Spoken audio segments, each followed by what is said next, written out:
इसका मतलब सुनो बेटा, इसका मतलब है कि जब हम एक सेंटेंस बोलना चाहते हैं तो कम से कम एक सब्जेक्ट और एक वर्ब तो होना ही चाहिए. There must be a subject and a verb when you want to make a sentence. And what is a sentence? Sentence is a group of words. तो यहां कितने वर्ड्स हो गए? यहां पे सिर्फ 2 वर्ड है. क्या है? I study, she sings. सिर्फ 2 वर्ड है, लेकिन मीनिंगफुल तो है ना. वो गाना गाती है, मैं पढ़ती हूं. वो गाती है या मैं पढ़ती हूं, इतना भी तो मीनिंगफुल है ना. जब मीनिंगफुल है तो सेंटेंस है, यानी कम से कम 2 शब्द होना चाहिए. और बाकी ज्यादा से ज्यादा तो कितने भी शब्द हो सकते हैं. यानी अ ग्रुप ऑफ वर्ड्स जो कंप्लीट सेंस देता है वो सेंटेंस कहलाता है. और डिक्लेरेटिव का तो मुझे स्ट्रक्चर दिखा यार, ये करने वाला है और ये गाता है सब्जेक्ट प्लस वर्ब. मैं पसंद करती हूं, तो मैं तो सब्जेक्ट हूं, पसंद करती हूं वर्ब. क्या? क्रिकेट ऑब्जेक्ट है. यानी एक सेंटेंस कम से कम इतना तो होना चाहिए, और नहीं तो इतना हो जाए तो बड़ी अच्छी बात है ना. क्लियर? सीरियस का एग्जाम बेटा, सीरियस में बच्चे हमारे हैं ना 120 में 116-17 करके आराम से आते हैं, और 1-2 में कंफ्यूजन रह जाता है, बस और कुछ नहीं. ठीक है, तो इसीलिए सीरियस एकदम कवर्ड है, एकदम निश्चिंत रहो. ठीक है, मैंने कहा ये बैच सारे ऑब्जेक्टिव एग्जाम्स के लिए कंप्लीट है, चाहे आप टीचर्स का भी एग्जाम क्यों नहीं दे रहे हो. इसीलिए निश्चिंत रहो यार. 15 साल ऐसे झक थोड़ी मारा है ना. जब मैं यहाँ मुखर्जी नगर आई थी तो कोई नहीं था. ठीक है, जब मैं आई तो मैंने सोचा कि मैं एसएससी का खोलूंगी, तो मुझे कहा गया ये क्या होता है एसएससी फेसएससी, ये स्टेटमेंट दिया गया था. आप जहां पर बैठे हो ना मैडम, यहाँ आईएएस का गढ़ है, ये सब यहाँ नहीं चलेगा. आप वहां जाइए जहां पर ये लोग बैठे. मैंने कहा मुझे कोशिश करने दीजिए, क्योंकि जहां पर एसएससी वगैरह के इंस्टीट्यूट है वहां पे बहुत महंगा है. उस समय पटेल नगर वगैरह एसएससी का गढ़ था. ठीक है, मैंने कहा मैं वहां जाके क्या करूंगी, क्योंकि मैं वहां तो अफोर्ड ही नहीं कर सकती. आज मुखर्जी नगर ही एसएससी का गढ़ हो गया है, और इस बात के लिए मैं फख्र महसूस करती हूं कि मैंने ऐसे ऑर्गेनाइजेशन ही नहीं बनाया, मेरे ऑर्गेनाइजेशन से, मेरे प्लेटफॉर्म से ऐसे टीचर्स भी पैदा हुए हैं जो आज कह सकते हैं कि मतलब अच्छा लीडर्स ही है. तो मैं यही जानती हूं कि मेरा, अगर आप पूछोगे कि मैम आप 10 मिनट इंग्लिश में बोल के दिखाइए, तो मुझे हंसी आती है उन बच्चों पे कि बेटा 15 साल से मैं सिर्फ इंग्लिश पे ही काम कर रही हूं, और मैं सिर्फ SSC, bank PO and every. आप किसी का टेस्ट पेपर बताओ ना, किसका टेस्ट पेपर बताओगे जो मैंने नहीं देखा हुआ है. ठीक है, कभी कभी लोग पूछते हैं मैम बहुत रिमोट एरिया का, मैं बोलती हूँ सिलेबस दिखा दो. लेकिन अगर आप पूछोगे CDS, SSC, bank PO, air force, NDA, यार कुछ बच जाए तो बता दो मुझे, मैं सब कुछ कवर करके चल रही हूं. इसीलिए निश्चिंत रहो. बैच परचेज कैसे करें? मैंने कहा बेटा प्ले स्टोर से जाके केडी लाइव ऐप को डाउनलोड करो और वहां पे जाओ. आज 07 बैच देखो, खोजो 073499 वाला जो बैच है उसको खोज के आप उसको परचेज कर लो. किसी तरह का कोई प्रॉब्लम हो तो आप online@kdcampus.org में मेल करो. अगर आपको फोन करना है तो 9551088888 पे आप कॉल कर लेना. और अगर इस नंबर पे, अगर मैंने कहा ना बहुत ज्यादा कॉल्स आ रहे हैं, हालांकि 3-4 इससे होते हैं, नंबर्स इसी में है, वो आपको अलग अलग फोन में डाइवर्ट कर देता है, लेकिन फिर भी अगर प्रॉब्लम हो तो 8860330008 में आप व्हाट्सएप या मैसेज कर देना. और मेल का मैंने बता दिया आपको, online@kdcampus.org में आप मेल कर दो. ठीक है, क्लियर? चलो आगे बढ़े. देखो ये डिक्लेरेटिव है. ओके, नीट के लिए बेटा, नीट के लिए अलग से बैचेस चलते हैं. ठीक है, वो ऑफलाइन है, अभी ऑनलाइन तो नहीं हुआ है. ठीक है, और कृष्णा अभी ऑफलाइन में आ जा बेटा, तुमसे मैं 10,500 रुपया फीस सिर्फ लूंगी इंग्लिश का, और पूरे सारे सब्जेक्ट का मिला के 25,000 लूंगी. ठीक है, इसीलिए टेंशन मत लो. आजा, ध्यान से देखो. अब कहोगे आप मैम आपने जो पढ़ाया किस लिए पढ़ाया, क्या काम है उसका? बेटा जो काम है ना उसका आपको, इसीलिए मैंने कहा मैं कुछ भी इररिलेवेंट नहीं पढ़ाती हूं। प्रीवियस ईयर क्वेश्चन पेपर है, देख लो। मैंने आपको कहा कि हमारा जो स्ट्रक्चर है वो है सब्जेक्ट के बाद वर्ब आता है। आई टीच इंग्लिश, यानी आई के बाद टीच आया ना, राइट। अब आ जाओ आप यहां पे जो मैं बताऊं, the passer by. Passer by का मतलब बेटा होता है जो वहां से गुजरने वाला व्यक्ति है। टोल्ड अस, उसने हमें बताया। Where was the marriage hall, भाई ये क्वेश्चन थोड़ी पूछ रहा है। Where the marriage hall, marriage hall जो है ये सब्जेक्ट है, तो ये वॉज जो है ये इसके बाद आएगा ना। अब बोलोगे भाई ये इंटरोगेटिव भी तो हो सकता है, क्वेश्चन पूछ रहा है। नहीं, अगर मैं आपसे पूछूंगी मैरिज हॉल कहां है, तो मैंने क्वेश्चन पूछा। थोड़ी देर बाद कोई आपसे पूछेगा कि ये आपसे पूछ क्या रही थी, तो आप उनको बताओगे वो मुझसे पूछ रही थी कि मैरिज हॉल कहां है। तो एक बात बताइए, आपने जब ये चीज पूछा बताया उनको, तो क्या उनसे पूछा? नहीं ना, आपने कहा जो वो गुजरने वाली महिला थी ना, उसने मुझसे पूछा कि मैरिज हॉल कहां है। इसका मतलब आपने सिर्फ उसको बताया, उससे पूछा कुछ नहीं। अगर उसको बताया है तो आपका स्ट्रक्चर होना चाहिए सब्जेक्ट प्लस वर्ब, यानी कि the marriage hall was, the marriage hall was यहां होगा। पहले क्यों नहीं हुआ? क्योंकि आपने बताया कि वो जो गुजर रही थी ना यहां से, उसने मुझे बताया कि मैरिज हॉल कहां है। बेटा CHSL की बात आपको बता दूं, CHSL का सिर्फ एक एग्जाम होता है ऑब्जेक्टिव, फिर डिस्क्रिप्टिव हो जाता है। लेकिन CGL का 2 एग्जाम्स होता है, ऑब्जेक्टिव फिर डिस्क्रिप्टिव होता है। इसलिए कई बार CHSL का जो एग्जाम होता है ऑब्जेक्टिव, वो CGL का प्री एग्जाम से ऊपर हो जाता है, ठीक है, उससे ज्यादा होता है उसका लेवल कई बार। इसीलिए आप, कुछ लोग कहते हैं मैम हमें तो CHSL देना है, हम CGL तक क्यों पढ़े? भाई CGL वाले बच्चे ही CHSL दे रहे हैं। अरे यार, नौकरी की मारामारी में तो वो मल्टीटास्किंग भी दे देते हैं। तो फिर इसका मतलब समझते हो ना, जिसके पास ज्यादा नॉलेज है वो नीचे वाला, तो उनके लिए केक वॉक हो जाता है, ठीक है।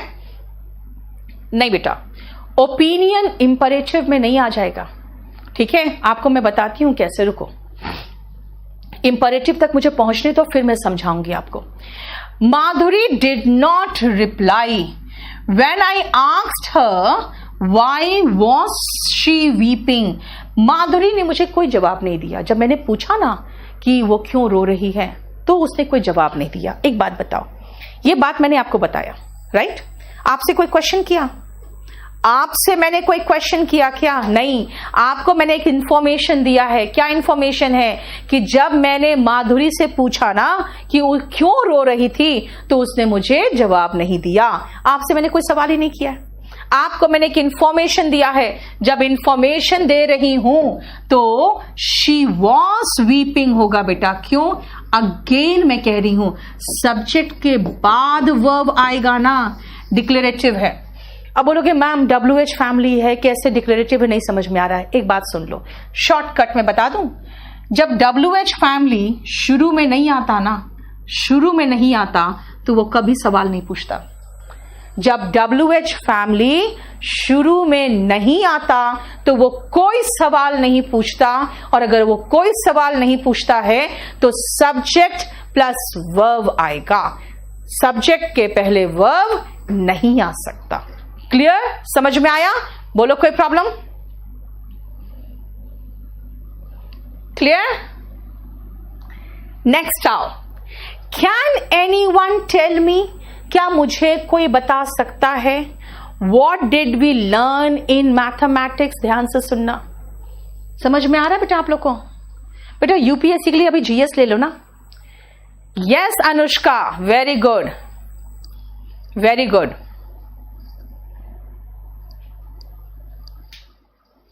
समझो बेटा, ऑफलाइन बैच अभी कहां से शुरू करेंगे?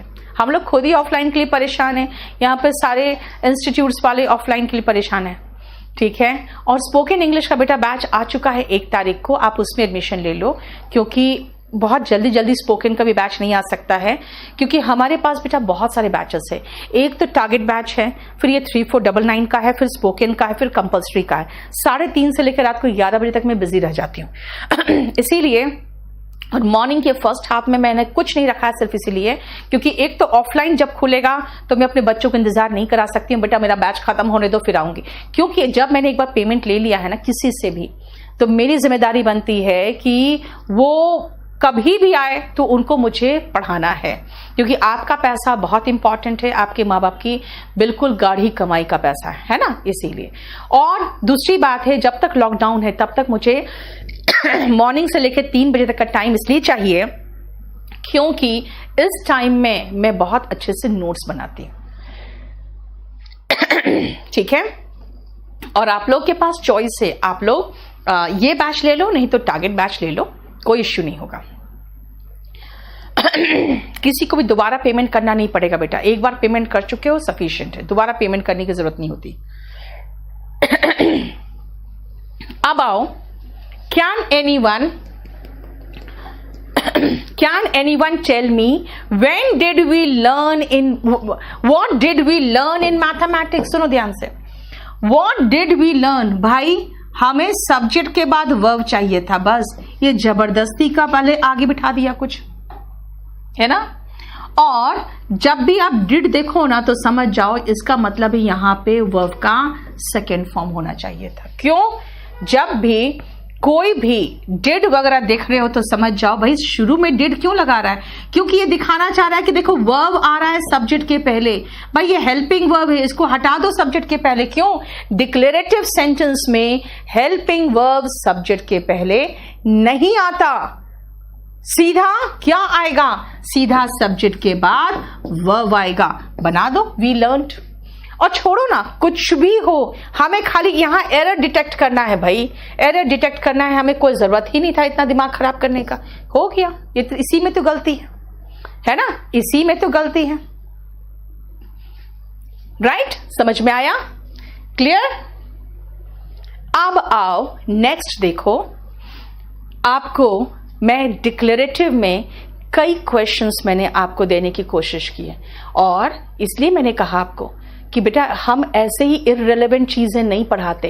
इंट्रोगेटिव आने से पहले मैंने आपको कई क्वेश्चंस दिए और मैं सब में आपको, क्योंकि अभी टेंस तो पढ़ा नहीं है आपने, जब टेंस नहीं पढ़ा है तो भाई मुझे नहीं आता कोई ज्यादा कुछ, मुझे ज्यादा नहीं आता मतलब आपको ज्यादा नहीं आता, तो मुझे कैसे पढ़ाना चाहिए कि सर अगर हमें ज्यादा नहीं आता तो हम इतना तो पहचान सकते हैं ना कि सब्जेक्ट के पहले डू डस डिड फलाना ढिमकाना नहीं होना चाहिए, है ना। तो मैं क्या करूं, व्हाट डज इट मैटर नहीं होगा, यही गलत है ना। जब यही गलत है तो इसका मतलब इट से शुरू होना चाहिए, व्हाट के बाद सीधा इट आना चाहिए। भाई व्हाट के बाद सीधा इट सिर्फ इसमें है, आंसर यही है। हो गया क्लियर? समझ में आया? इसका मतलब कि हमें सब्जेक्ट के पहले हेल्पिंग वर्ब नहीं चाहिए। जवाहर, मैं आपको बता दूं बेटा, जितने भी ऑब्जेक्टिव एग्जाम्स है सब कवर्ड है, लेकिन जैसे कुछ लोग हैं, जैसे कैट वगैरह का अगर बात करते हो आप लोग ना, तो उसमें आपके पैसेजेस बहुत आते हैं, और पैसेज करने का तरीका मैं आपको सिखाऊंगी, बहुत अच्छा तरीका सिखाऊंगी आपको, इसीलिए आप निश्चिंत रहो। ठीक है, आपको निश्चिंत रहो। ठीक है, क्या कह रहे हो बेटा? ठीक है, नेक्स्ट सुनो, who you said was coming, who you said, भाई हु यू सेड क्या है, वॉज कमिंग। अब मैं पहले एक काम करती हूं, मैं इसको हटा देती हूं, इसको मैंने हटा दिया, ठीक है, हटा दिया, ध्यान से सीखना। हु वॉज कमिंग होगा, अभी रुको, मैंने उसका एग्जाम्पल, उसका मीनिंग बता दूंगी आपको, इसका मीनिंग मैं बताऊंगी बेटा। हु वॉज कमिंग ये क्वेश्चन है, लेकिन मैं कहूं कि तुमने कहा था कौन आ रहा है, मतलब तुमने कुछ कहा था ना, यानी कि यू सेड। मैं ये नहीं पूछ रही तुमने क्या कहा था, मैंने ये नहीं पूछा तुमने क्या कहा था, मैंने कहा तुमने कहा था ना कोई आ रहा है, तो कौन आ रहा है? तुमने कहा था ना कौन आ रहा है, इसका मतलब है कि who was coming is the main sentence, कि मुझसे मिलने, मुझे देखने कौन आ रहा है, who was coming to see me this morning। लेकिन ये जो पोर्शन है ना बेटा, ये गलत नहीं है, सही है, क्योंकि मैं ये नहीं पूछ रही हूं कि तुमने क्या कहा था। मैंने ये नहीं बोला, मैंने ये नहीं कहा यू डिड से तो कुछ होता ही नहीं है। डिड और से मिलके सीधा सेड बन जाता है। क्यों भाई, मैं 2 क्यों लगाऊं, एक बार V2 लगाऊं, फिर एक बार से V1 लगाऊं, क्यों लगाऊं, मैं सीधा V2 लगा दूं, है ना। तो इसीलिए यू सेड हो जाएगा। इसका मतलब आंसर इज नो इंप्रूवमेंट। यानी एक वाक्य में अब मैं आपको 2-3 छोटी छोटी चीजें बता दूं जिससे आपको आंसर देने में आसानी होगी। पहला चीज, WH फैमिली बीच में आ जाए। WH फैमिली का मतलब when, what, how, whom, whose, ये सब चीजें अगर बीच में आ जाए तो बेटा अपनी औकात वो खो देता है ना। जब आप किसी स्टेटस पे रहते हो तभी आपका वो क्वेश्चन करने का अधिकार होता है। भाई अगर उस लेवल से उतर गए ना तो फिर आपका क्वेश्चन करने की औकात नहीं रह जाती किसी से। यानी WH फैमिली अगर शुरुआत में बैठा है तभी उसकी औकात है क्वेश्चन करने की, शुरुआत में नहीं बैठा है, बीच में आ गया, उसकी औकात नहीं है क्वेश्चन करने की। अगर क्वेश्चन करने की औकात नहीं तो क्या होगा, सब्जेक्ट के बाद वर्ब जाएगा। सब्जेक्ट क्या है, करने वाला कर्ता इज द सब्जेक्ट, वर्ब क्या है, क्रिया इज द वर्ब। आप कहोगे मैम ये वर्ब क्या है, तो बेटा आप लोगों को आज ही मैं होमवर्क दे दूं सबसे पहले कि आपको जो हमारे जो हेडफोन आइकन बना हुआ है उसी के अंदर जब आप क्लिक करोगे ना तो लास्ट वाला है मीडिया सेंटर। इस मीडिया सेंटर में वर्ब के फॉर्म्स सारे के सारे दे दिया है मैंने। वर्ब के फॉर्म्स याद करना शुरू कर दो, क्योंकि मैं इसके बाद जब टेंस में उतरूंगी तो मुझे वर्ब के फॉर्म्स के जो बेसिक वर्ब्स है, बहुत ज्यादा नहीं चाहिए मुझे, लेकिन कम से कम इतने वर्ब्स तो होने चाहिए ना आपके पास कि आप अगर खाली ऐसे भी बोलोगे गो तो वेंट गॉन मुंह से ही निकले, सी सॉ सीन मुंह से निकले। इसीलिए वर्ब के फॉर्म्स आपको याद होने चाहिए, है ना।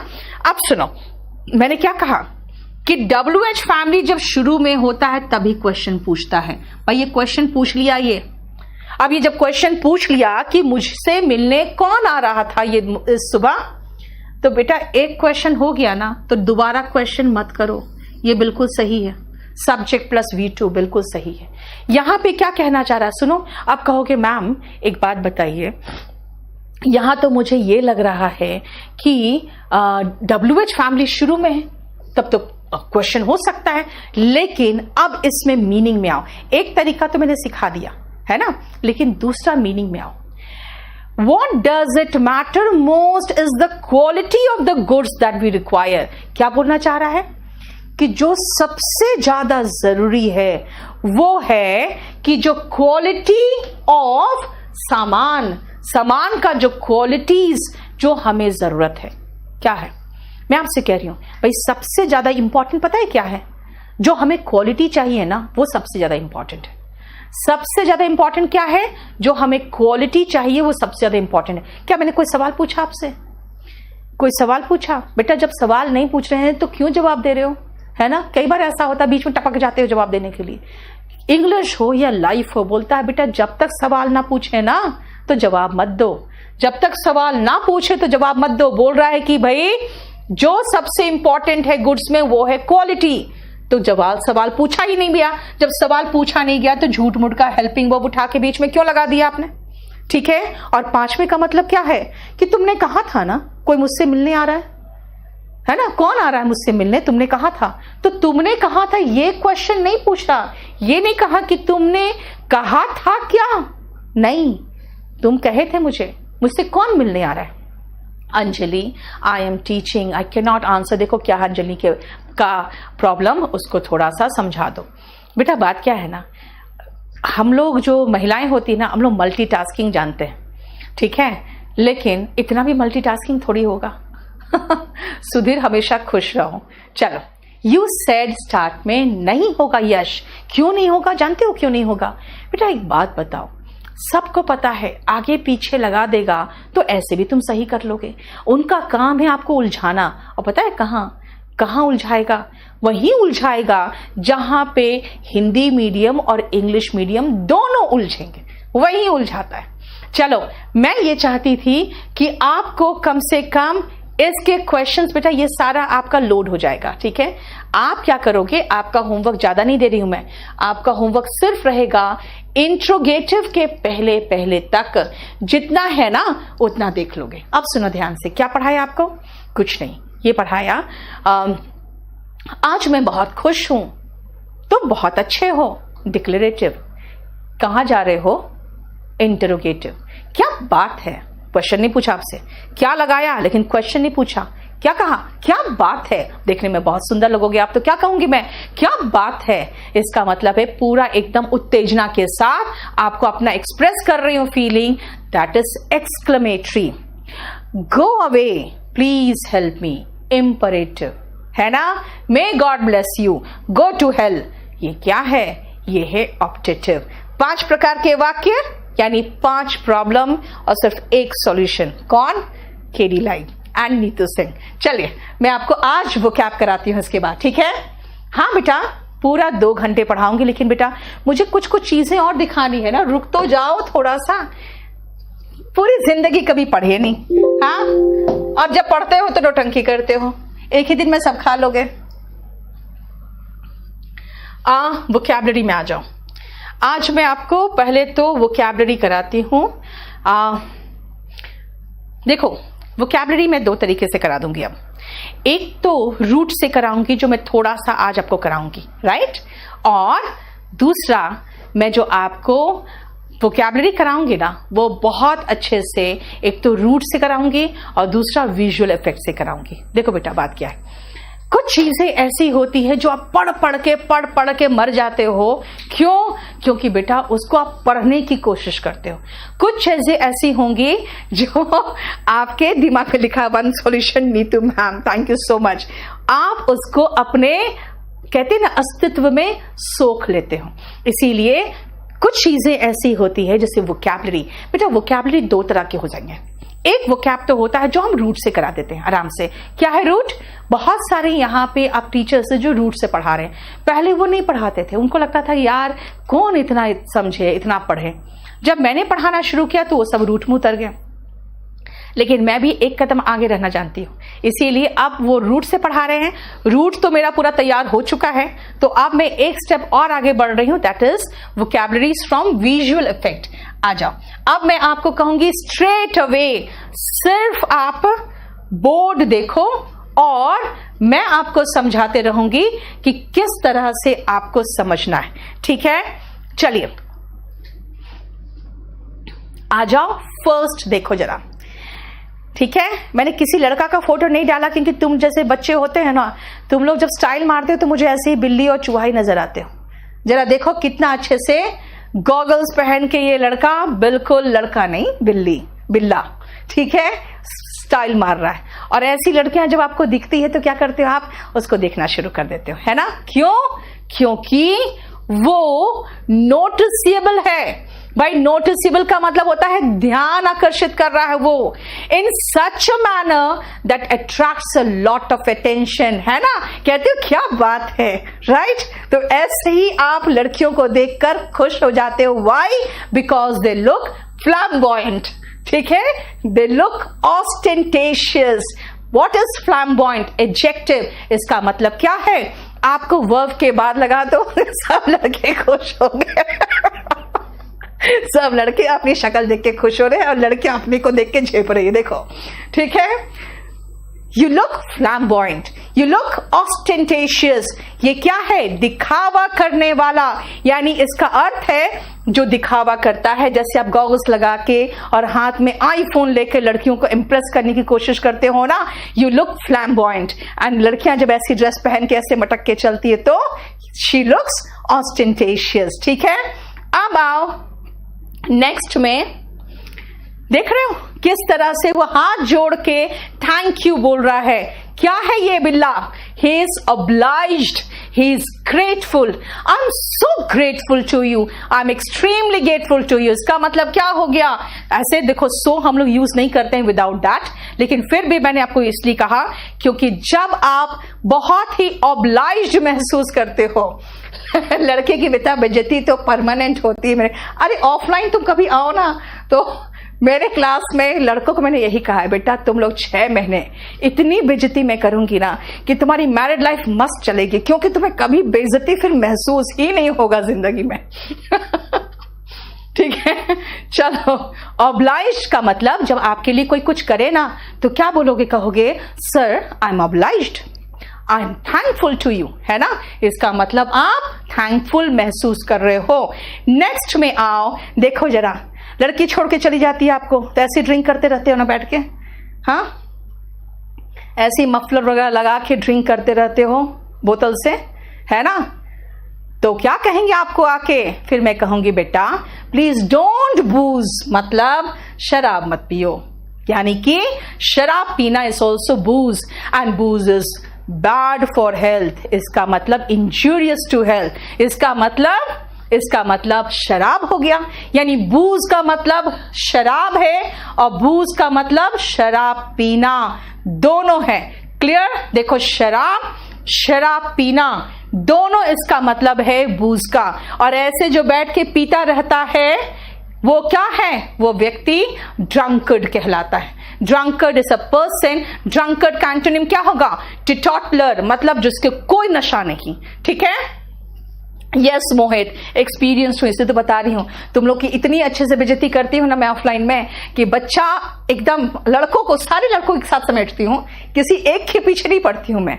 तो मैंने यही कहा था कि बेटा मेरे क्लास में तुम्हें एक चीज तो सीख जाओगे, तुम्हें बेइज्जती महसूस नहीं होगी। हाँ, कबीर सिंह का एग्जाम्पल ले सकते थे, वो बैठ के उस लड़की के चक्कर में पीता रहता था, है ना? तो आप बेइज्जती कभी महसूस नहीं करोगे। ठीक है बेटा? मैं यहाँ पे केडी कैंपस में मुखर्जी नगर में पढ़ाती हूँ बेटा। ठीक है? नेक्स्ट आओ, देखो यूनाइटेड, दोनों का हाथ एक साथ मिला हुआ है ना। यानी जब आप किसी तरह का, इस तरह का पार्टनरशिप करते हो तो कोलैबोरेशन में काम करते हो ना। We are working in collaboration, मतलब हम दोनों साझेदारी में काम कर रहे हैं। हम we are working in collaboration means हम पार्टनरशिप में काम कर रहे हैं and there is a collusion between them. भाई उनके बीच में साठ गांठ है। साठ गांठ क्यों करते हैं? साठ गांठ करते हैं हम जब कुछ गलत काम करना हो तो, जिसको क्या कहते हैं? बेटा रुको, थोड़ी देर रुको, मैं अभी रूट से कराऊंगी, 20 मिनट के बाद मैं रूट से कराऊंगी। ठीक है? निश्चिंत रहो बेटा, 2 घंटा है मेरे पास। अभी तो कितना बजा? 1 घंटा हुआ होगा। मैं अपने सामने, जानते हो, घड़ी भी नहीं लगाती हूँ क्योंकि मुझे पता है मैं घड़ी देख के मतलब डिस्ट्रैक्ट होता है। मैं आपको कहती हूँ ना कि बेटा मैं रात में जब बैठती हूँ काम करने तो फिर जब बाहर उजाला होता है ना तब नजर जाता है अच्छा उजाला भी हो गया। क्योंकि जब आप काम करो या जब पढ़ो तो आप घड़ी मत देखो। हम पढ़ाते वक्त क्या होता है ना, मेरा जो स्टाफ बैठा रहता है वो मुझे ऐसे ब्रेक दिखाता है, मतलब कि 10 मिनट बच गया है, तब फिर हम समझ जाते हैं कि हमें समेटना है। इसीलिए पढ़ना हो या पढ़ाना हो ये पूजा का काम होता है, ये बिल्कुल प्रार्थना है। इसके बीच में टाइम नहीं देखते, बैठो आराम से। ठीक है? आज सिर्फ देखो, आपको 2 दिन दे रहे हो ना मुझे, बस आ जाओ। कोल्यूशन मतलब साठ गांठ, यानी कि अगर मैं कहूं तो कोई जो क्रिमिनल्स थे, मान लो निर्भया केस में एक गाड़ी चला रहा था, दूसरा उसको छेड़ रहा था, इसका मतलब क्या? दे वर वर्किंग इन कोल्यूजन। तभी तो जो गाड़ी चला रहा था उसने कई बार कहा भाई मैंने कोई रेप नहीं किया, लेकिन उसको भी फांसी की सजा हुई। क्यों हुई? क्योंकि दे वर वर्किंग इन कोल्यूजन। यानी कोल्यूजन का मतलब होता है एक कोई गलत कर रहा है, दूसरा उसका साथ भी दे रहा है, then also they are working in collusion. ठीक है? खुश रहो बेटा, खुश रहो। एसके झा, नेक्स्ट आओ, जरा देखो बेचारे का मुंह कैसे लटका हुआ, आंखें भी बाहर आ गई है। पता ये क्या है? इसको क्या कहते हैं? To cry your eyes out.